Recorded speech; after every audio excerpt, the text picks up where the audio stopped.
Good morning. তো আজ Sunday. আজকে আমি রান্নাঘর থেকে ভিডিওটা শুরু করছি। আমার বেশিরভাগ ভিডিওগুলোই তোমরা রান্নাঘর থেকেই দেখতে পারো। তো তোমাদের কেমন লাগে ভিডিওগুলো আমাকে প্লিজ কমেন্ট করো, আর আমার চ্যানেলটাকে কিন্তু সাবস্ক্রাইব করো। তাহলে আমি প্রত্যেক দিনের যে ভিডিওগুলো তোমাদের কাছে কিন্তু আগে পৌঁছে যাবে। সেই জন্য কিন্তু আগে চ্যানেলটাকে সাবস্ক্রাইব করতে হবে, আর একটা করে লাইক আর একটা করে শেয়ার, প্লিজ তোমরা শেয়ার করো বেশি বেশি করে। তো দেখো আমি কিন্তু এখানে অনেকগুলো আলু কেটে নিয়েছি। আমি রান্না করব মাটন চিকেন দুটোই করব। মাসি আর দিদা যেহেতু মাটনটা খায় না, সেই জন্য দুজনের জন্য চিকেন আনা হয়েছে একদম অল্প পরিমাণে। তো দেখো আমি কিন্তু এখানে মাটনের জন্য মশলাটা আমি রেডি করছি ওদিকে।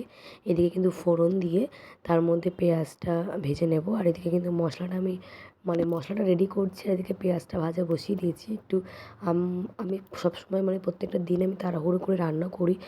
রান্না করতে করতে বাবাইয়ের খাওয়ার টাইম হয়ে যায়, সেই জন্য আমি ওকে আমার রান্না করার সময় খুবই তাড়া থাকে। তো দেখো আজকে অনেকগুলো লঙ্কা নিয়েছি, একটু ঝাল ঝাল করে মাটন করব, সেই জন্য। তো আমি ফার্স্টে আদা রসুন জিরে এগুলো বেটে মশলাটা কষাচ্ছিলাম, তারপর কিন্তু আমি লঙ্কাটা দিলাম। তারপর দেখো আজ কিন্তু কাঁচা কুমড়ো দিয়ে ইলিশ মাছ করবো। তো ইলিশটা একটু ছোটো ছিল, আর মাটনটা দেখো কতটা পরিমাণে তেল, প্রত্যেকটা মাটনের গায়ে কিন্তু প্রচণ্ড পরিমাণে তেল লেগে আছে। তো যাই হোক, এখানে ওই 1.5 কেজি মতো মাটন ছিল। আমি কিন্তু মশলাটা ভালো করে কষে তার মধ্যে কিন্তু মাংসটাকে দিয়ে দিয়েছি। আর এদিকে দেখো, ওই যে বললাম ইলিশ মাছ কুমড়ো দিয়ে করব।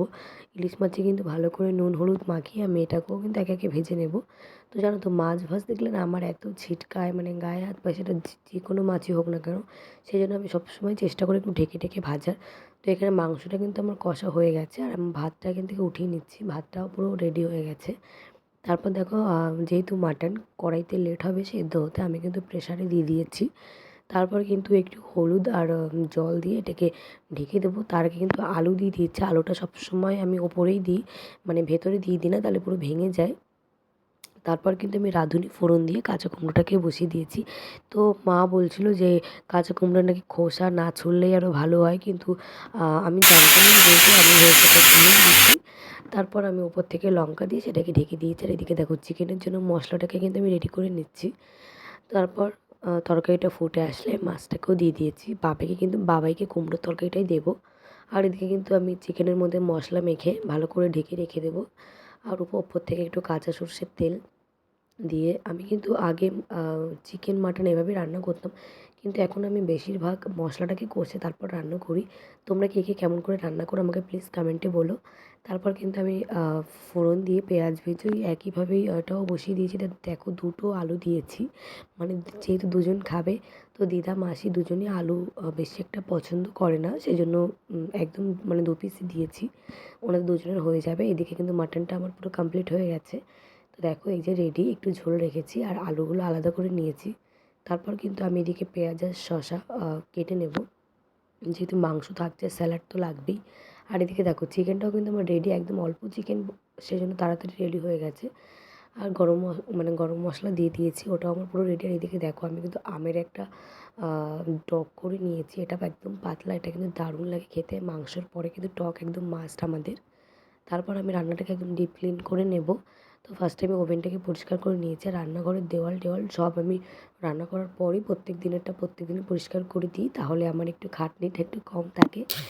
তারপর দেখো ওভেনটাও পুরো ক্লিন করে নিয়েছি। তারপর জানো আজকে আমার অনেকগুলো বাসন হয়েছে।